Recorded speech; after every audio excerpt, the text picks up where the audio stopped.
How wonderful that some of you already got to visit a mosque. You're very fortunate here in Atlanta because you have many mosques, many opportunities to reach out to our Muslim brothers and sisters.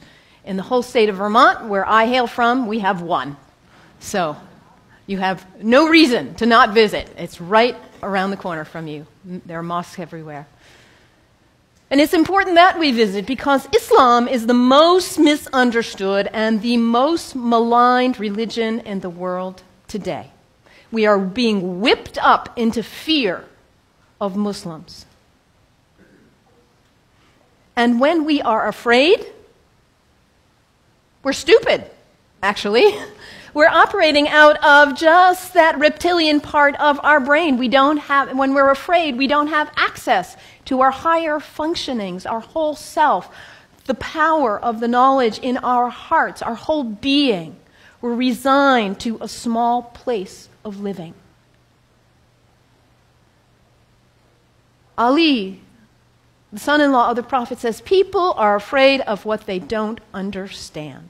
So my hope today is to share with you a little bit about what I love about Islam in order to invite you to a place of more understanding and less fear. Islam is very practical. If you are looking for insights about how to live a good life, how to be a good person, Islam has wonderful gems to offer to you. One of the things I love most about Islam is that it invites us to be concerned about what is the most important thing in life. To get our priorities straight. What is it for you?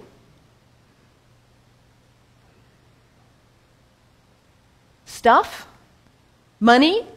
Power, prestige, family, kindness, service, love, art, compassion. What is it for you? If you get nothing else out of today, take that one question and live into it. And if you don't know the answer yet, find out. What is it for you? What's most important? In Islam, the answer is very clear. La ilaha illallah, Muhammadan Rasulullah. There is nothing but the source. God, the one. How did you say it, Anthony? That love which is greater than we can know. That's what matters. And Muhammad is his prophet. Is the prophet of love. La ilaha illallah, Muhammadan Rasulullah. And the thing about us humans, when we get that clarity, we know what's important. What do we do with that? We forget. That's who we are. We humans, we are the great forgetters. How many of you made a New Year's resolution back on January 1st? How are you doing with it now? Let's be honest. How were you doing February 1st? January 7th. We get this high resolve and this clarity, and then we get caught up in all the distractions, all the things pulling our attention here and there, and we forget.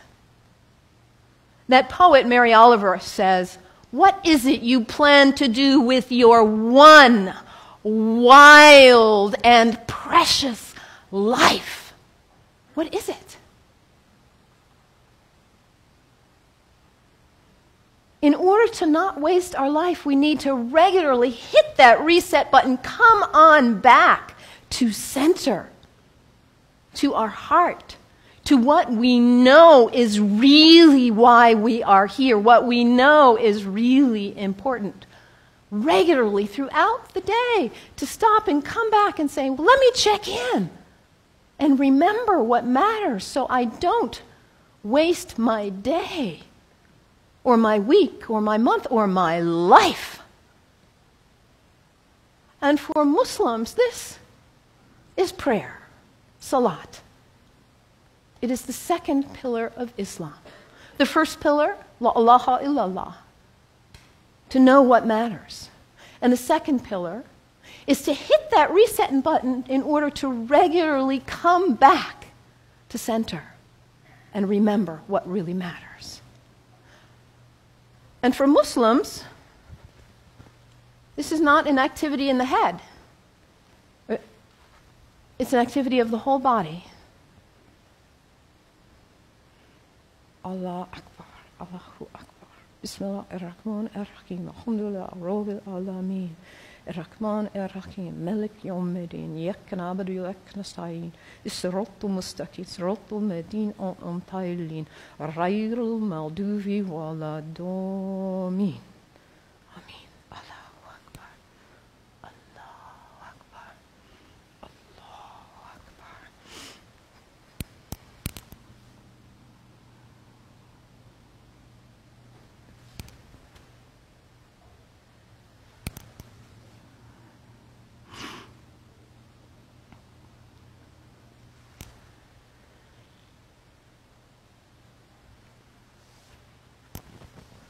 Can you imagine how limber you'd be if you did that 17 times a day? And it's done in the direction of Mecca, northeast, more or less. To hit that reset button in order to come back, to hear that voice still and small like we just sang about, to come back to what matters. So practical, I love that, the second pillar of Islam.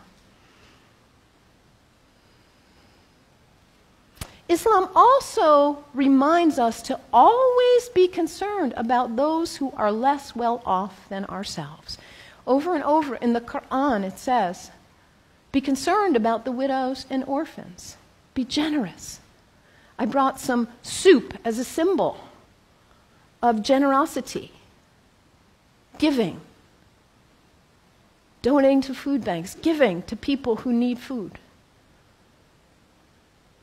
I think about Muhammad almost like a spiritual, a social genius. He himself was an orphan. By the time he was 6 years old, he had already lost both his parents. He knew marginality. He knew it. And what happens when there is imbalance in a society where there are some who have a lot and some who don't have enough? What happens here? Those who don't have enough are suffering, aren't they? Out of their lack of nutrition, food, healthcare, hygiene, educational opportunities, they suffer. And in their suffering, they may experience illness. Their illness doesn't stay there, does it? It spreads to the rest of the people. And in their need, they may choose to engage in criminal activity just to try to put food on the table. And that destabilizes the whole society when you have some without and some with too much. And what about the people with too much? Greed is spiritual bankruptcy.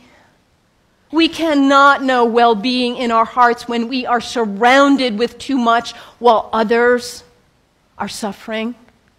It creates instability. And Muhammad, peace be upon him, he was a spiritual genius, saying, let's bring it back into balance. Let's give. Let's be generous. And this is the third pillar of Islam, zakat, generosity. I love that about Islam. And I love, too, that Islam invites us to take a break from our habits. We humans, we're habitual creatures. We just are. We do something once, we do it again, we do it again. We just do. How many of you are sitting in the same seat you always sit in today? That's okay. Nothing wrong with that. We're creatures of habit. And if the habit's the good one, like brushing your teeth, wonderful. It strengthens you. Your habits can raise you up to give you strength and clarity to live your life on purpose with integrity. Or your habits can pull you down.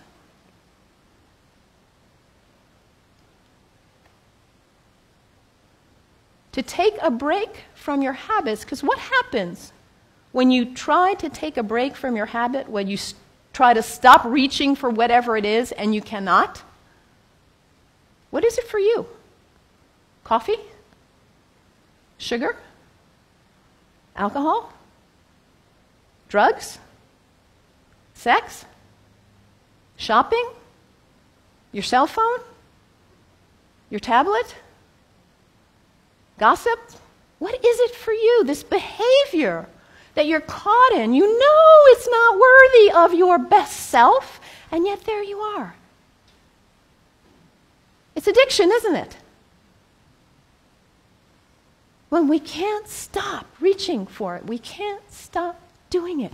And yet your life is so valuable, you matter. And to live your life on purpose and to cultivate the habits that raise you and strengthen you so you can be your most beautiful, best, loving, caring, giving self. So to take a break from your habits so you see who's in the driver's seat in your life.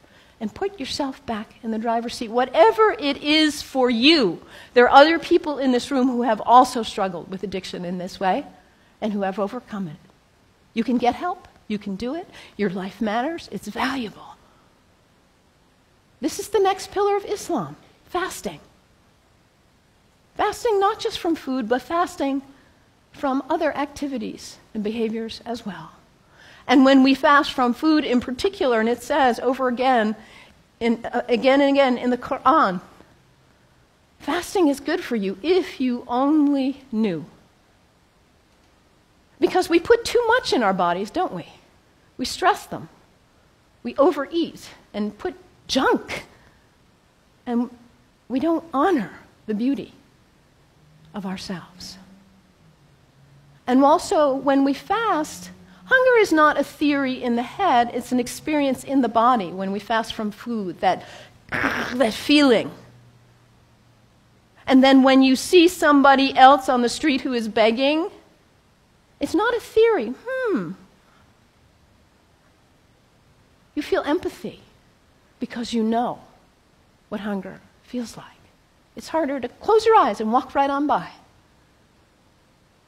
Muhammad, that spiritual, social genius, to create harmony and stability in society. The fourth pillar of Islam, fasting, taking a break from your habits. So practical, I love it.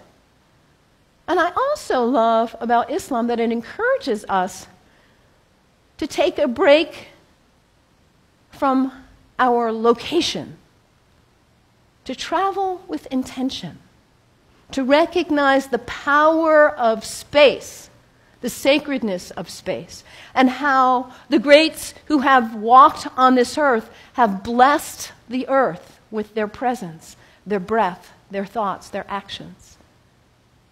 I know you are on the verge of a major decision about this sacred space for you. You have made this place sacred by your presence here. And as you perhaps choose to move on, you will perhaps make a new place sacred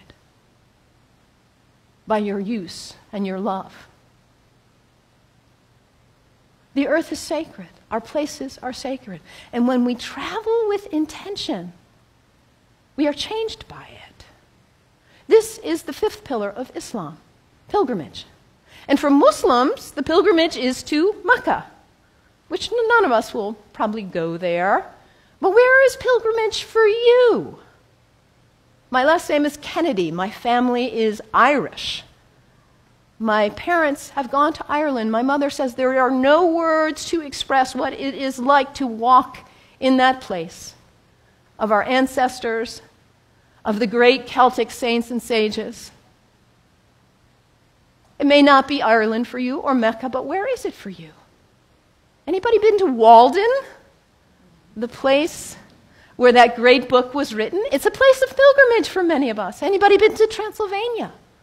A place of pilgrimage for many of us. And what happens when we go? We leave our usual haunts. We travel with intention. We let ourselves be changed, be opened by new experiences, new interactions. And we come back and we are not the same. We look at our lives and we say, why was I doing that? I'm not going to waste my one wild and precious life on that. And we come back renewed, and with a new value, a new understanding of the sacredness of our location, the beauty of the earth. I love this about Islam. So practical. What's the one thing that matters in your life? Hit that reset button regularly so you come back to your purpose. And don't be self-centered. Be always concerned about others and their needs, those less well off especially. And recognize the sacredness of the temple of your body. Cultivate habits that are worthy of you, that lift you to the best of who you are.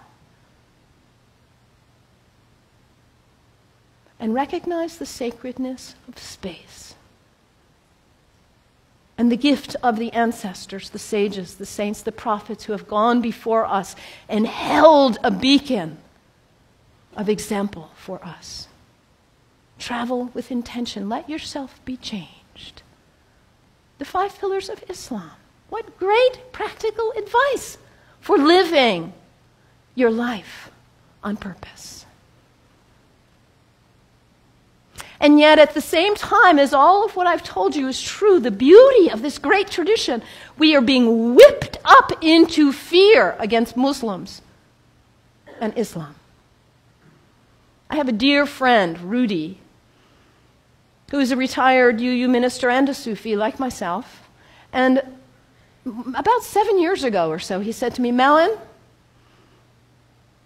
Rudy grew up in Austria under the rise of Hitler. He said, what I see going on in the world now in the United States reminds me of my childhood in Austria.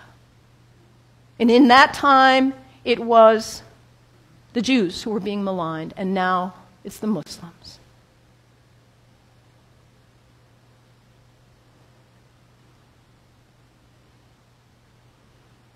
Hermann Goering, the right-hand person of Hitler, a Nazi. In the Nuremberg trials, he said something like this: the people do not want war. That's a given. But the people can be brought to the bidding of their leaders. It works the same in all countries, whether it's a dictatorship, a democracy, socialist, doesn't matter. All you have to do is convince the people they are under attack, make them afraid, condemn the pacifists for being unpatriotic, and the people will come to the bidding of their leaders.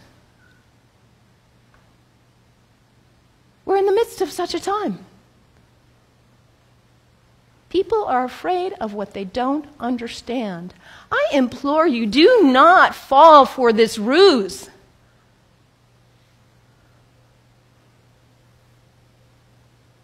Because, as I said earlier, when we are afraid, we are stupid. We are relegated to a very small part of our mind. People who advocate violence are dangerous, whoever they are. Within Islam, guess what percent of Muslims, this is based on a Gallup study worldwide of Muslims, guess what percent of Muslims think violence is the way to go, is an appropriate response to what's going on? Less than 1%. This is really accurate social science research. And this less than 1% of Muslims who advocate violence are getting 75% of the media coverage. This less than 1%, yes, they are dangerous. The fringe in any religion is dangerous, whether they are Christians or Jews or Sikhs, whoever. Folks who feel compelled to use violence. This minority in any religion is dangerous. When we hear about Christians, we know not to equate the minority who would bomb an abortion clinic with all of Christians.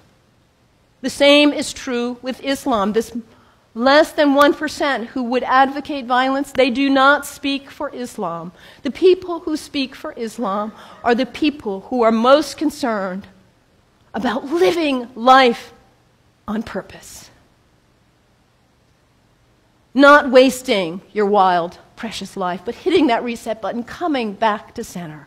Being concerned about justice and everyone's needs. The true Muslims are the people who recognize the temple of the Holy Spirit, which is our body, and cultivate life and living and habits that are beautiful and worthy. The true Muslims are the people who respect the earth and the prophets from all traditions. So I implore you, you've got Muslim neighbors all around. Go visit. Make friends. Do not let yourself fall into this trap of being afraid of what you do not know. And take the example from the great tradition of Islam and live your one wild and precious life on purpose. May it be so. May it be so. Blessed be. Amen.